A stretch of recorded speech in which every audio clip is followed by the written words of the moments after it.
नमस्कार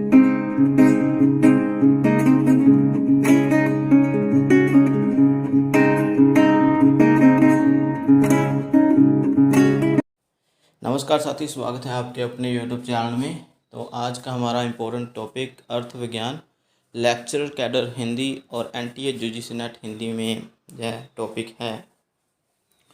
तो इसको पढ़ते हैं साथी। पढ़ने से पहले हम बता देते हैं कि लेक्चरर कैडर हिंदी में इसके कौन कौन से भाग हमने पढ़ने हैं। तो साथियों, अर्थ विज्ञान में हमने शब्द और अर्थ का संबंध, अर्थ परिवर्तन के कारण, अर्थ परिवर्तन की दिशाएं और हिंदी में शब्द के प्रकार कितने हैं, क्या है, वो पढ़ना है। 4 टॉपिक लगे हुए हैं। तो सबसे पहले आज इस वीडियो में हम अर्थ विज्ञान की अवधारणा, कि अर्थ विज्ञान है क्या, फिर उसके उपरांत हम शब्द और अर्थ का संबंध क्या है आपस में, और अर्थ परिवर्तन के कारण। ये 2 टॉपिक हम मेन पढ़ने वाले हैं इसमें, ठीक है। बाकी टॉपिक हम अगली वीडियो में प्रस्तुत करेंगे, क्योंकि वीडियो बहुत बड़ा बन जाता है। तो साथियों, शुरू करते हैं पढ़ना। अर्थ विज्ञान, अर्थ की अवधारणा पहले पढ़ते हैं। सार्थकता भाषा का लक्षण है। अर्थ द्योतित ना कर पाने वाली भाषा भार स्वरूप है। कहने का तात्पर्य है कि जो भाषा अपना अर्थ ही स्पष्ट न कर पाए वो केवल भार के समान है। अर्थ के महत्व को प्रतिपादित करते हुए यास्क ने कहा, प्रतिपादित करते हुए मतलब यास्क एक आचार्य हैं, मुनि हैं, उन्होंने अपनी पुस्तक में अर्थ के महत्व को समझाते हुए कहा है कि जिस प्रकार बिना अग्नि के शुष्क ईंधन प्रज्वलित नहीं हो सकता, अर्थात कि जो सूखी लकड़ी होती है वो आग के बिना नहीं जल सकती है, ठीक है। उसी प्रकार बिना अर्थ समझे जो शब्द दोहराया जाता है, बिना अर्थ समझे जो शब्द दोहराया जाता है वह कभी भी अभिप्सित विषय को प्रकाशित नहीं कर सकता। अभिप्सित मतलब इम्पोर्टेंट जो विषय होता है उसको प्रकाशित नहीं कर सकता। मैं बिल्कुल साधारण भाषा में कहूँ तो यहाँ पर यास्क यही कहना चाहते हैं कि बिना अर्थ समझे जो शब्द दोहराया जाता है, ठीक है, वो वास्तविक अर्थ को प्रकट नहीं कर सकता है, ठीक है। तो इसलिए कहते हैं ना कि बिना समझे रट्टा मत लगाओ, है ना। तो अर्थ का भी बहुत बड़ा महत्व होता है। अभी मैं बताऊं, शब्द एक होता है शब्द, है ना।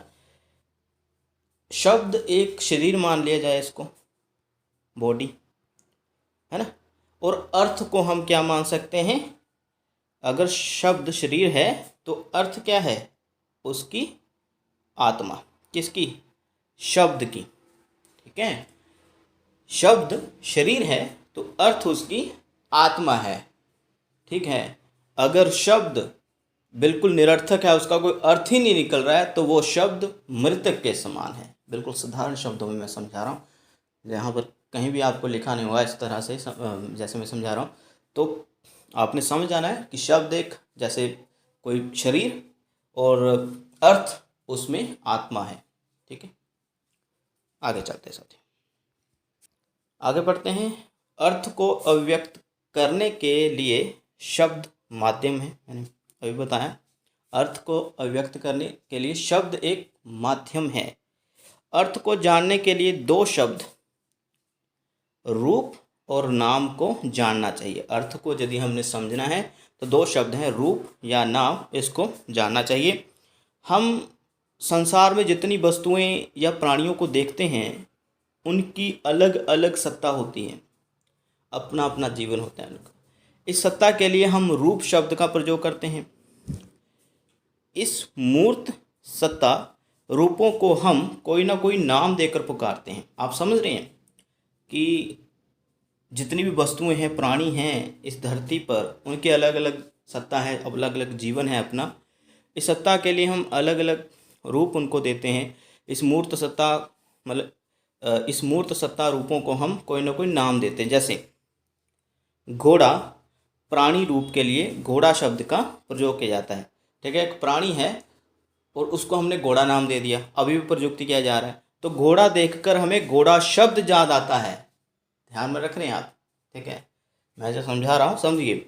घोड़ा प्राणी के लिए हमने घोड़ा शब्द प्रयोग कर दिया, ठीक है। तो घोड़ा जब भी हमने देखा तो घोड़ा शब्द ही हमारे दिमाग में आया, जब घोड़ा शब्द सुनते ही हमारे सामने घोड़ा रूप साकार हो जाता है। ठीक है, इसीलिए हम शब्द मतलब हम किसी का नामकरण करते हैं। जैसे मेरा नाम अरुण है, आपका कुछ नाम होगा, ठीक है ना। जैसे ही मेरे दोस्तों या मेरे रिश्तेदारों के बीच मेरा नाम जाता होगा तो उनको मेरा चेहरा याद हो जाता होगा, ठीक है ना। आगे साथी, ऐसे साहचर्य बोध से रूप और नाम के बीच जो संबंध स्थापित हो जाता है उसे अर्थ कहते हैं। रूप वाच्य है, नाम वाचक है। रूप वाच्य है, नाम वाचक है। वाचक वाच्य संबंध का नाम अर्थ है। ये याद करना है आपने। ओके, तो जैसे ही कोई मेरा नाम लेता होगा ना तो हाँ अरुण याद आ जाता होगा कि हाँ यार हमारा दोस्त अरुण है। जैसे ही मुझे कोई देखता होगा तो उनको भी मेरा नाम याद, हाँ ये अरुण जा रहा है। तो इस तरह से समझाया जा रहा है, ठीक है। आगे साथ ही थोड़ा सा और अर्थ विज्ञान को समझते हैं, क्योंकि डायरेक्ट हम सीधी बात नहीं करेंगे उसके बारे में। अर्थ परिवर्तन के कारण क्या है, ठीक है, शब्द और अर्थ में संबंध क्या है, उसको समझने से पहले हम ये जान लेते हैं अर्थ ज्ञान क्या है, ठीक है। कैसे होता है अर्थ का ज्ञान। शब्द के द्वारा जो प्रतीति होती है उसे अर्थ कहते हैं, ठीक है। मैंने बताया ना, शब्द एक शरीर है तो अर्थ उसकी आत्मा है। प्रतीति प्रत्यय या ज्ञान भाषा का मानसिक पक्ष है। मन में विचार उठते हैं, वक्ता भाषा द्वारा उन्हें श्रोता तक प्रेषित करता है। वक्ता, वक्ता कौन है, स्पीकर, जैसे मैं बोल रहा हूँ। भाषा द्वारा, आप क्या है, श्रोता हैं अभी, या देख दर्शक हैं, ठीक है ना। मेरी बात आप तक पहुंच पा रही है, ओके। तो समझ लीजिए कि आप अर्थ समझ रहे हैं जो मैं कह रहा हूँ। श्रोता उन्हें कान से सुनता है तो उसके मन में उनके अर्थों की प्रतीति होती है। भाषा का उद्गम और अर्थ ज्ञान रूपी परिणति दोनों मानसिक पक्ष हैं। एक भाषा का उद्गम मतलब भाषा जहाँ से उत्पन्न होती है, और अर्थ ज्ञान रूपी जो परिणति, जो भी स्ट्रक्चर है, उस दोनों मानसिक पक्ष हैं, ओके। तो अर्थ प्रतीति, अर्थ को कैसे ग्रहण करना है, ये दो प्रकार की होती है अर्थ प्रतीति, ठीक है। एक है आत्म प्रत्यक्ष, ठीक है, आत्म प्रत्यक्ष, और दूसरा है पर प्रत्यक्ष। आत्म प्रत्यक्ष मतलब आत्म अनुभव, और अर्थ प्रतीति का दूसरा प्रकार है पर प्रत्यक्ष, जिसे पर अनुभव भी कहा जाता है। जल्दी से इसको पढ़ देते हैं, फिर हम शब्द और अर्थ में क्या संबंध है उसको पढ़ेंगे, ठीक है। आत्म प्रत्यक्ष, आत्म प्रत्यक्ष यह है क्या, इसमें कैसे शब्द की हम प्रतीति करते हैं। स्वयं किसी वस्तु को अपने आँखों से देखने या अनुभव करने को आत्म प्रत्यक्ष कहते हैं। बिल्कुल सिंपल साथी, जब भी हम किसी वस्तु को देखते हैं और अनुभव करने को आत्म प्रत्यक्ष, मतलब उसको अनुभव भी करते हैं, यही तो आत्म प्रत्यक्ष। जैसे कि घोड़ा, पेड़, पहाड़ को देखकर या नींबू संतरे का रस चखकर जो प्रत्यक्षीकरण होता है उसे बोलते हैं आत्म प्रत्यक्ष। आत्म प्रत्यक्ष द्वारा उत्पन्न प्रतीति अधिक स्पष्ट, स्थायी और प्रमाणिक होती है। आत्म प्रत्यक्ष के दो भेद होते हैं, कौन कौन से, बाह्य इंद्रियजन्य और आंतरिक इंद्रियजन्य, ठीक है। अभी देखना साथियों, आँख, नाक, इसके दो प्रत्यक्ष मतलब दो भेद होते हैं आत्म प्रत्यक्ष के। बाह्य इंद्रिय मतलब बाहरी इंद्रियों से जो हम ग्रहण करते हैं, और आंतरिक इंद्रियों से जो हम ग्रहण करते हैं। तो आँख, नाक, कान, त्वचा, त्वचा मतलब चमड़ी, और जिह्वा द्वारा क्रम से देखकर, सुनकर, छूकर, चखकर मूर्त वस्तुओं का जो ज्ञान या अनुभव प्राप्त किया जाता है वह बाह्य इंद्रिय जन्य है, ठीक है। बाह्य इंद्रिय जन्य क्या है, आँख, नाक, कान, त्वचा से जो हम देखते हैं, सुनते हैं, चखते हैं, महसूस करते हैं, वो क्या है, बाह्य इंद्रिय जन्य, ठीक है ना। वो ये भी एक प्रकार के अर्थ के ही है साथियों, ठीक है ना। हमने कुछ चखा तो हमें अर्थ समझ में आया ना कि हाँ ये नींबू का रस है, ये गन्ने का रस है, इस प्रकार से। आगे साथियों, अंतर्जन्य, आंतरिक इंद्रिय, ठीक है। जे अंतःकरण या मन है, ये हमारा क्या है, ये कौन सी इंद्रिय, हमारी मन है। दुख, क्रोध, भूख, शोभ आदि अमूर्त वस्तुओं का अनुभव होना, ये क्या है, हमारी आंतरिक इंद्रियों से जुड़ी हुई है। अगला जो अर्थ प्रतीति का साधन है वो है पर प्रत्यक्ष। इसको बिल्कुल शॉर्टकट में समझेंगे साथियों। पर या दूसरों द्वारा प्रत्यक्ष हुआ ज्ञान हम स्वीकार कर लेते हैं। इसमें क्या है, पर प्रत्यक्ष प्रतीति का दूसरा भाग जो है पहले आत्म प्रत्यक्ष और दूसरा है पर प्रत्यक्ष। इसमें क्या है, दूसरों द्वारा प्रत्यक्ष हुआ ज्ञान। जब हम किसी दूसरे जनों से, दूसरे व्यक्तियों से जो हम ज्ञान प्राप्त करते हैं उसको क्या कहते हैं, दूसरे व्यक्तियों या दूसरी वस्तुओं, ठीक है, दूसरे प्राणियों, ऐसे कुछ भी, तो उनसे हुआ जो भी ज्ञान हमें प्राप्त, उनको कहते हैं पर प्रत्यक्ष। जैसे हिमालय को स्वयं ना देखने पर भी दूसरों के देखने को प्रमाण मानकर हम स्वीकार कर लेते हैं। समझ लीजिए आपका दोस्त गया है हिमालय देखने के लिए, वहाँ देखा, उसने फ़ोटो वगैरह खींची और घर आया, आपसे मिला, उसने बताया कि हिमालय बहुत सुंदर है, बहुत अच्छी पहाड़ियाँ हैं, वहाँ पर बर्फ़ है इतनी बड़ी, है ना।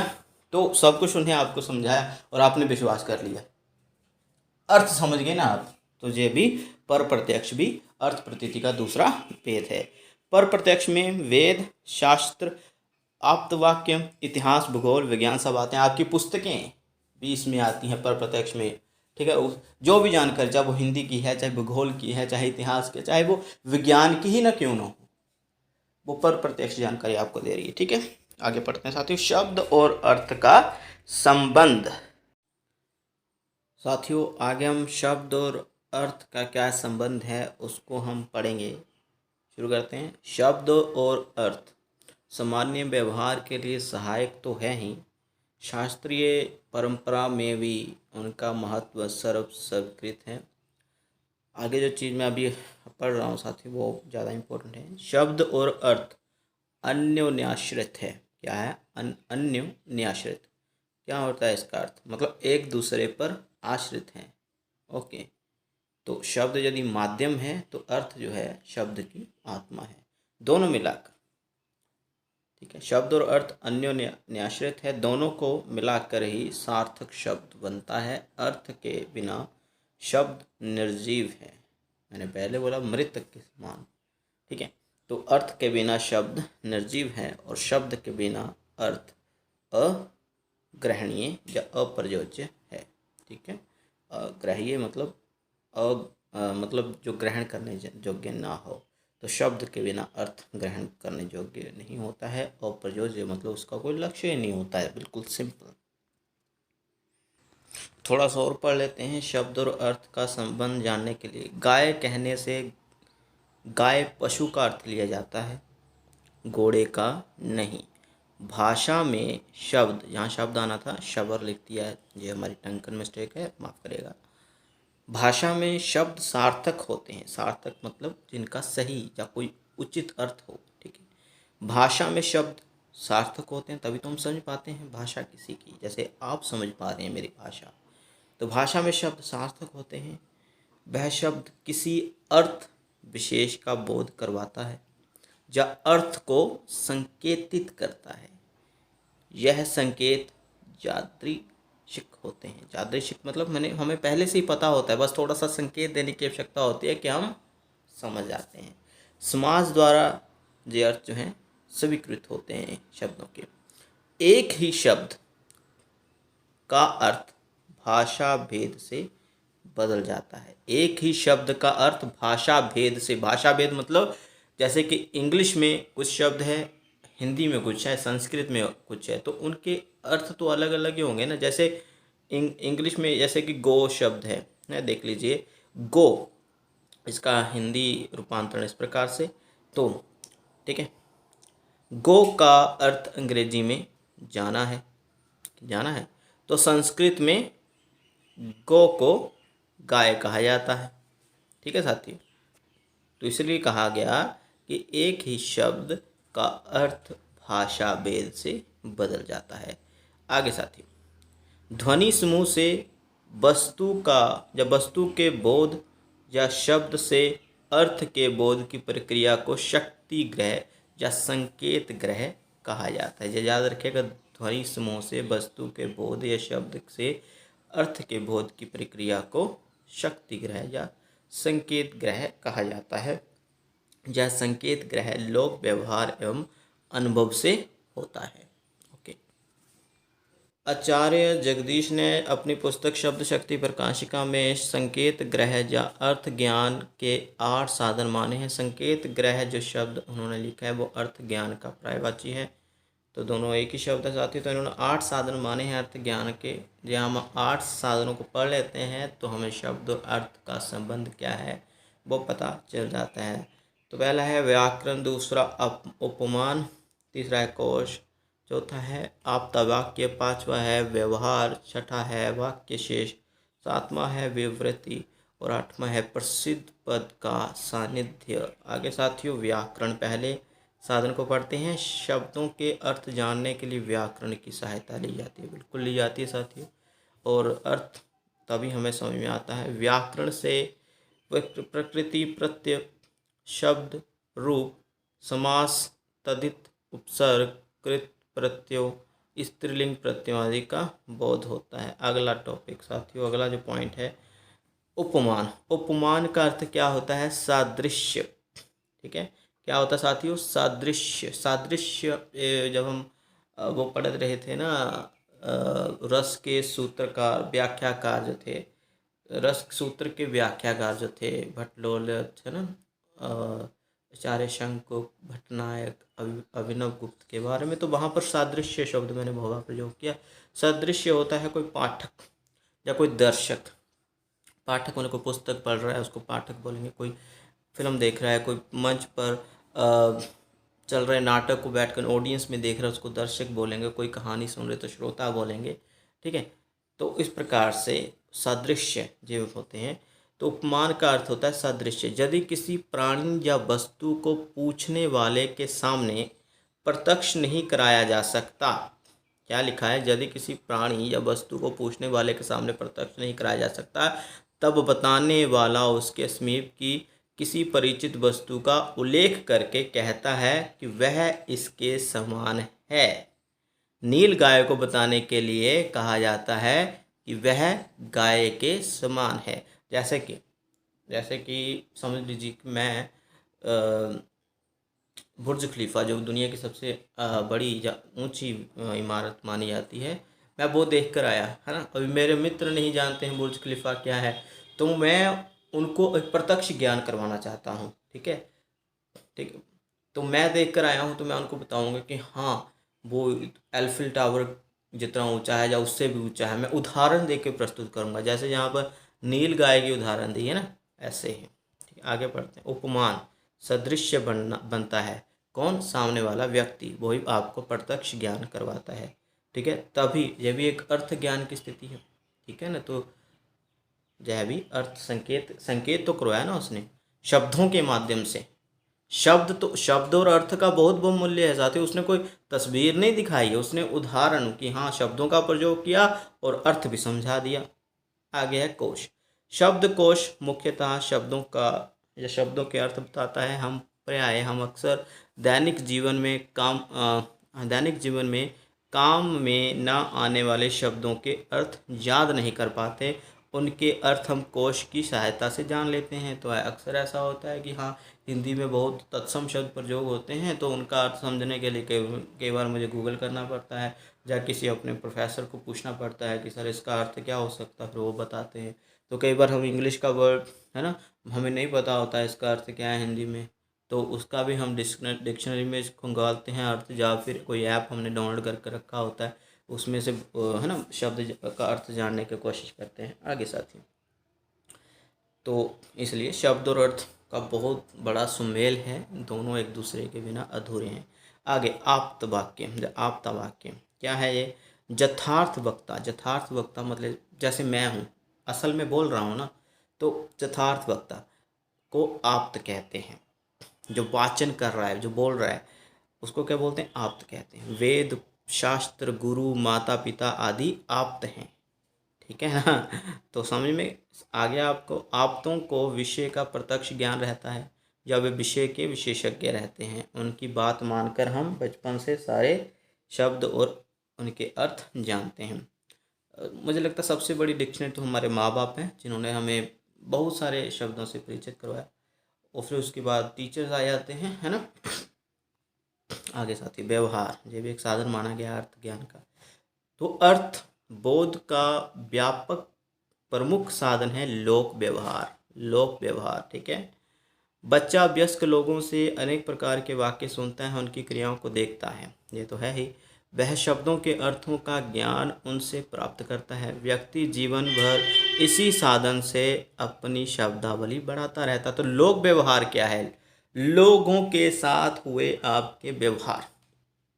आप जिंदगी जी रहे, समाज में रह रहे हैं ना, तो समाज में रहते हुए लोगों से आपने किन प्रकार के शब्दों को सीखा। उसमें गालियाँ भी हो सकती हैं ठीक है साथी, तो कुछ भी है ना। आगे जाती हूँ वाक्य शेष या वाक्य प्रकरण। वाक्य में प्रयोग होने वाले प्रकरण के अनुसार अर्थ ग्रहण किया जाता है। रस शब्द के कई अर्थ लिए जा सकते हैं। षड रस कहने से मधुर, तिक्त, अम्ल आदि रसों का, नवरस कहने से श्रृंगार, हास्य, करुण आदि साहित्यिक रसों का रस पीजिए कहने से। ठीक है, तो जैसे नवरस कहते हैं तो हमें वो नौ रस आ जाते हैं हिंदी साहित्य में, है ना, जो भी हमारे काव्य शास्त्र में हैं, श्रृंगार, हास्य, करुण, रौद्र, है ना, विवत्स। तो इन साहित्यिक रसों का हमें ज्ञान हो जाता है, जैसे रस बोलते हैं। तो आगे रस पीजिए, जैसे कोई बोलता है तो हमें शरबत का ज्ञान हो जाता है। आपकी बात में बहुत रस मिलता है कहने से आनंद का बोध होता है। उसी प्रकार पानी अर्थ प्रसंग के अनुसार बदलकर जल सौंदर्य हो जाएगा। ठीक है, उसी प्रकार पानी अर्थ प्रसंग के अनुसार बदलकर जल हो जाएगा, सौंदर्य हो जाएगा, जल सौंदर्य हो जाएगा। मुझे जल चाहिए, गर जल रहा है। इन दोनों वाक्यों में जल का अर्थ अलग अलग है। पहले में वह वस्तु का अर्थ देता है तो दूसरे में क्रिया का अर्थ देता है। ये आप समझ रहे होंगे। कभी कभी किसी वाक्य का अर्थ किसी अन्य वाक्य के अर्थ पर आधारित होता है। जैसे अभी अभी वाजपेयी ने राष्ट्र संघ में अपना अभिभाषण रखा है। यह कदाचित पहला अवसर था कि भारत के कोई प्रधानमंत्री हिंदी में भाषण दे। इससे स्पष्ट हो जाता है कि भारत के प्रधानमंत्री वाजपेयी जी ने राष्ट्र संघ में पहली बार हिंदी में भाषण दिया। ठीक है, तो कभी कभी क्या होता है कि वाक्य का अर्थ किसी अन्य वाक्य के अर्थ पर आधारित हो जाता है। ओके, जैसे कि ये वाक्य दिया था, तो क्या था इसमें कि अभी अभी वाजपेयी क्या थे। अगर कोई बोलेगा ना अभी अभी वाजपेयी ने, कोई नहीं, मतलब कि जिसको पता नहीं कि वाजपेयी प्रधानमंत्री हैं, ठीक है, तो वो तो सोचे कोई आम इंसान ही है। लेकिन बाद में जब डिटेल से समझाया गया तब समझ में आया। तो वाक्य का अर्थ कई बार अन्य वाक्यों के अर्थ पर आधारित होता है, जब तक कि कोई उसे डिटेल से न समझाए। आगे साथियों, विवृति क्या है ये? विवृति का अर्थ होता है विवरण या व्याख्या। ऐसे शब्द हैं जिनके अर्थ एक ही शब्द द्वारा बताया जा सकता है। जिसका अर्थ एक ही शब्द द्वारा बताया जा सकता है, उसकी व्याख्या करनी पड़ती है। विवृति द्वारा शब्द के विविध पक्षों को उदाहरण, भेद, उपभेद आदि के द्वारा स्पष्ट किया जाता है। परिभाषिक, तकनीकी, दार्शनिक शब्दों के बिना व्याख्या के नहीं समझा जा सकता। ठीक है, तो व्याख्या करना, ओके, ये भी बड़ी इम्पोर्टेंट चीज़ होती है कि जैसे कोई भी कविता हम सुना रहे हैं तो उसकी व्याख्या करनी पड़ती है। बच्चों को समझ में नहीं आता है, ओके, तभी समझ में आता है जब कोई टीचर समझाए। आगे साथियों, प्रसिद्ध पद का सानिध्य। इसमें क्या है, हम वाक्य के एक दो अज्ञात शब्दों के अर्थ, ठीक है, हम वाक्य के एक दो अज्ञात शब्दों के अर्थ ज्ञात पदों की समीपता के आधार पर पढ़ते हैं। क्या होता है साथियों कि कई बार ना हम कोई वाक्य पढ़ रहे हैं तो उसमें एक दो शब्द ऐसे हैं जो हमें समझ में नहीं आ रहे, जब उसका कोई अर्थ ही नहीं सब पता, लेकिन जो उसके आगे पीछे शब्द है ना उससे हमें पता चल जाता है कि इन अज्ञात शब्दों का क्या अर्थ है। जैसे बाग में गुलाब, ठीक है, बेला, चमेली, गुलशबों खिले हैं। ठीक है, क्या है, बाग में गुलाब, बेला, चमेली, गुलशबों खिले हैं। अभी देखो कई लोगों को गुलशबों का अर्थ नहीं पता होगा, बेला का अर्थ नहीं पता होगा, लेकिन जैसे ही उन्होंने गुलाब का अर्थ सुना, चमेली का नाम सुना है, गुलाब का नाम सुना, तो उनको समझ में आ गया कि हाँ यार ये तो दो फूलों का नाम है, समझ लीजिए कि बाकी जो दो नाम आए हैं तो उसका भी अर्थ फूल ही होगा। तब हम जान जाते हैं कि गुलशबो भी एक फूल है, बेला भी एक फूल है, गेहूँ, चना, जौ, मटर, करंजुआ, नाम एक साथ लेने पर हम समझ आते हैं कि करंजुआ एक अनाज ही है, गेहूँ चना जौ की तरह। बसंत में आम की डालियों में पिक सुनते ही हम बसंत और आम की डाली शब्दों के आधार पर पिक का अर्थ कोयल समझ जाते हैं।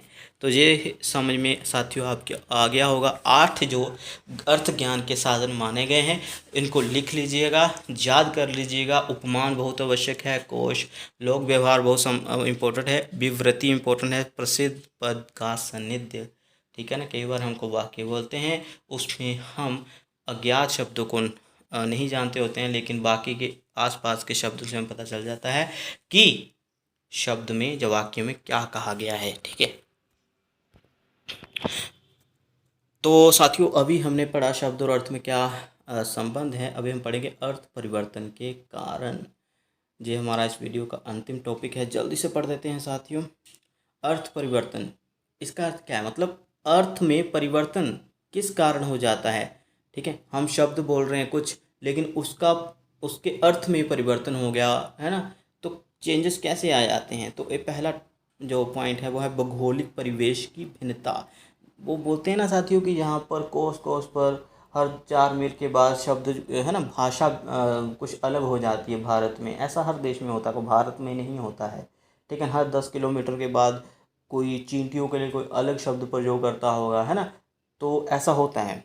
ओके, तो भौगोलिक भौगोलिक प्रवेश की भिन्नता, इसको पढ़ते हैं। भौगोलिक प्रवेश की भिन्नता के कारण एक ही शब्द के हमें अलग अलग स्वरूप या रूप देखने को मिलते हैं, क्योंकि एक ही शब्द का हर जगह एक ही अर्थ हो ऐसा जरूरी नहीं है। जैसे कॉर्न का अर्थ ब्रिटेन में, इंग्लैंड में गेहूं है, तो अमेरिका में मक्का है, ठीक है। मक्का इंग्लिश का वर्ड है ये भी, लेकिन मक्का अमेरिका में बोला जाता है और कॉर्न जो है ब्रिटेन में बोला है। तो भौगोलिक परिवेशता जब भौगोलिक जियोग्राफिकल भिन्नता होती है जी, ठीक है।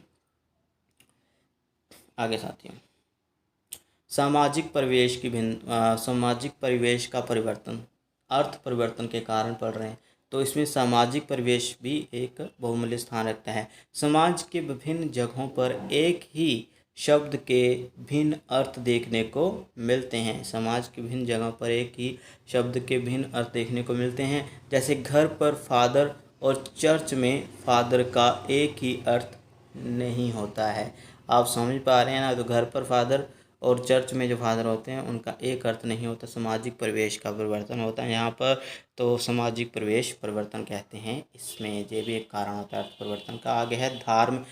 ऐसे साथियों आपको ना वहाँ पर एक वाक्य दे दिया जाएगा, उसमें पूछा जाएगा कि इसमें कौन सा अर्थ परिवर्तन है। तो टॉपिक इसी प्रकार से इसमें पढ़ रहा हूँ। धार्मिक प्रवेश में परिवर्तन हुआ है जहाँ पर, सामाजिक प्रवेश में, जब भौगोलिक प्रवेश में इस तरह से, धार्मिक प्रवेश में परिवर्तन पढ़ रहा हूँ साथियों, ध्यान से देखिएगा। धर्म का प्रभाव भी शब्दों के अर्थ पर पड़ता है। धर्म को केंद्र में रखकर जो लड़ते हैं वे अक्सर अपने नकारात्मक शब्दों को अपने विरोधी धर्म से जोड़ने का प्रयास करते हैं। एक उदाहरण, काफिर। काफिर का अर्थ होता है श्रद्धा ना रखने वाला, जिसे कभी कभी इस्लाम को मानने वाले हिंदुओं से जोड़ते हैं। आपने देखा होगा मुस्लिम जो कट्टर मुसलमान लोग होते हैं हिंदुओं को काफिर बोलते हैं, ठीक है। उसी तरह आज हिंदुओं को जहाँ जिहाद मतलब पवित्र उद्देश्य के साथ संघर्ष करना, जैसे उसी तरह आज हिंदुओं को जहाँ जिहाद शब्द का अर्थ आतंकवाद से जोड़ा जाने लगा है, ठीक है। तो धार्मिक प्रवेश में परिवर्तन हो गया। जहाँ पर राजनीतिक स्थिति का भी प्रभाव पड़ता है अर्थ परिवर्तन में, तो वो देख लेते हैं साथियों। राजनीतिक स्थिति का प्रभाव, तो राजनीति भी हमारे शब्दों के अर्थ को प्रभावित करते हैं। राजनीति भी हमारे शब्द के अर्थ को प्रभावित करते हैं। जैसे आजकल जय हिंद और जय श्री राम का अर्थ राजनीति प्रभाव में आकर अपने मूल अर्थ से हटता जा रहा है, तो ये भी एक कारण है, ठीक है। किसी गैर हिंदू को चढ़ाना हो तो उसके सामने जय श्री राम बोलते हैं, वंदे मातरम बोलना शुरू कर देते हैं। तो राजनीतिक स्थिति का भी प्रभाव बहुत ज़्यादा पड़ रहा है। आगे साथियों, नए भौतिक साधन, इसके कारण भी अर्थ परिवर्तन हो रहा है। भौतिक साधनों में परिवर्तन के साथ शब्दों के अर्थ भी बदलते हैं। जैसे विज्ञान ने शीशे के दर्पण बना दिए और हमने शीशा धातु के आधार पर दर्पण का नाम शीशा कर दिया। तो भौतिक नए भौतिक साधनों के कारण भी अर्थ परिवर्तन हो रहा है। विज्ञान ने क्या किया, शीशा, ठीक है, उसके दर्पण बना दिए, मतलब मिरर जैसे बोलते हैं इंग्लिश में, है ना। लेकिन हमने क्या किया कि शीशा धातु के आधार पर दर्पण का नामकरण ही कर दिया। ओके, जिससे दर्पण शीशा बनाया गया, मतलब मिरर बनाया गया, उसको शीशा बोलते हैं जिस धातु से, ठीक है। लेकिन हमने क्या किया, जिस धातु से ही बना उसका ही नाम हमने रख दिया उस वस्तु का। आगे साथियों, शब्द प्रयोग की अधिकता। किसी किसी शब्द के बहुत अधिक प्रयोग कर देने से भी उसकी विशेषता या विशिष्ट अर्थ खो जाता है, जैसे आचार्य, श्रीमान, नेता, महाजन, शहीद। आगे साथियों, लक्षण व्यंजना। लक्षण व्यंजना का प्रयोग, तो लक्षण और व्यंजना भी अर्थ परिवर्तन के प्रमुख कारणों में गिने जा सकते हैं। हम जानते हैं कि लक्षणा से शब्दार्थ में प्रभाव पैदा होता है तथा व्यंजना से अर्थ विशिष्ट नवीन बन जाता है। जैसे कोई कहे कि वह अपने गांव का शेर है।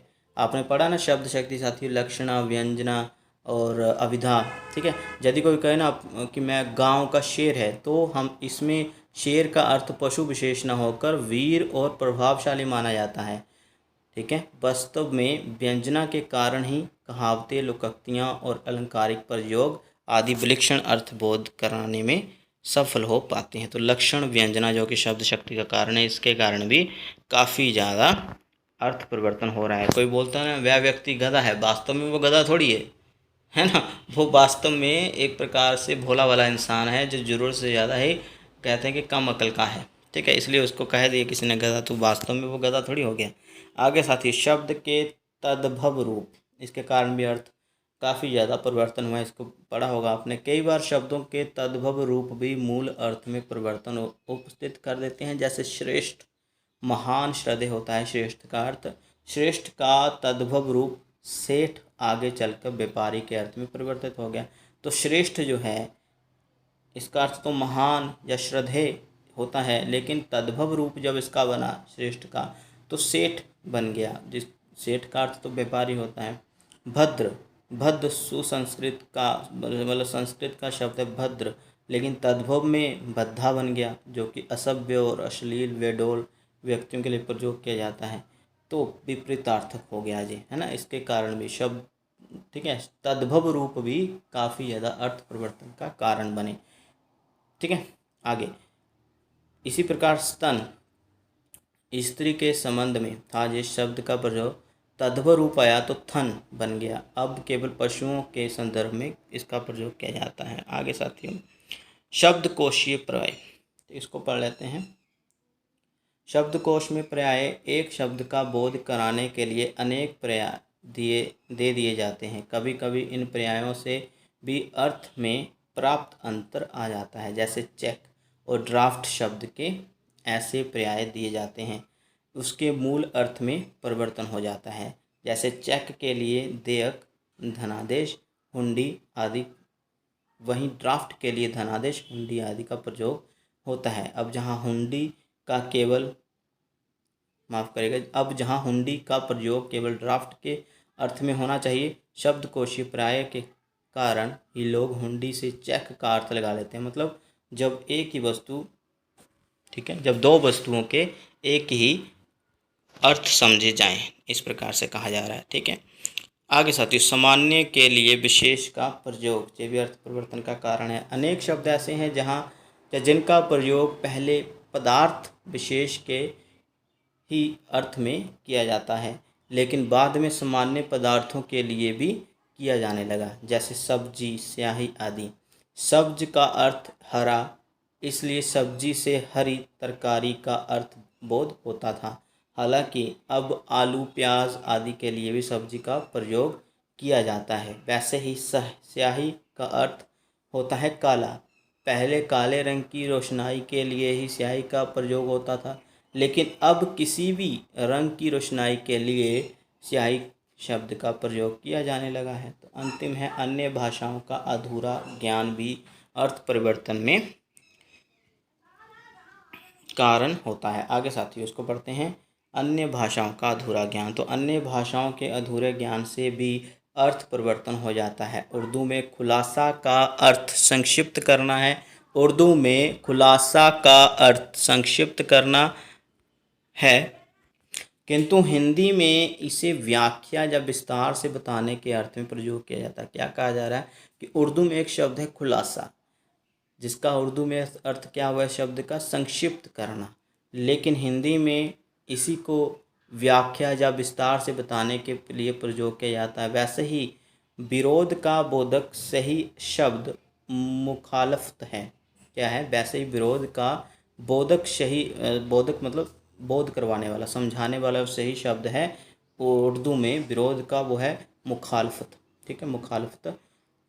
लेकिन हिंदी में अक्सर खिलाफत का प्रयोग कर दिया जाता है। खिलाफत आंदोलन आपने पढ़ा होगा, जो कि खलीफा से संबंधित है। ठीक है ना, तुर्की के खलीफा से आपको पता होगा कि गांधी जी ने समर्थन दिया था खिलाफत आंदोलन को। आगे कई बार तो अनर्थकारी अर्थ तक प्रचलित हो जाते हैं, जैसे जनक सुता, पिता की पुत्री। हालांकि व्यक्तिवाचक संज्ञा जनक की पुत्री थी सीता। ठीक है, तो बौद्ध जातक में तथा उसके आधार पर पाली चीनी कोश में जनक का अर्थ हो गया पिता, तथा जनक सुता का अर्थ हो गया पिता की पुत्री या बहन। जहाँ जो अर्थ परिवर्तन हुआ उसके आधार पर राम ने जनक सुता से विवाह किया। ठीक है, का अर्थ होगा राम ने अपनी बहन से विवाह किया, जो कि बेहद ही मूर्खतापूर्ण बात यहाँ पर बताई गई है। ठीक है साथियों, तो ये अन्य भाषाओं के अधूरे ज्ञान के कारण हुआ है। ठीक है, इसका ये जनक सुता वाला जो सीन था, जनक सुता का अर्थ मतलब पिता की पुत्री, हालांकि व्यक्तिवाचक संज्ञा जनक की पुत्री थी सीता। इसका अर्थ है बोधक जातक, बौद्ध जात मतलब जातक ग्रंथ है बौद्ध धर्म का एक, उसमें पाली चीनी कोश, ठीक है, में क्या है, पाली चीनी भाषा का एक कोश है, शब्द कोश है। इसमें जनक का जो अर्थ है वो पिता बताया गया है, इसलिए जनक सुता का अर्थ जहाँ पर पिता की पुत्री, ठीक है, पिता की पुत्री हो गया। जहाँ जो अर्थ परिवर्तन हुआ उसके आधार पर राम ने जनक सुता से विवाह किया, मतलब राम ने अपनी बहन से विवाह कर लिया। कितना बेहद मतलब मूर्खतापूर्ण बात जहाँ पर स्पष्ट हो गई। जनक सुता का मतलब जो पाली चीनी शब्दकोश है उसमें जनक सुता का मतलब पिता की पुत्री है।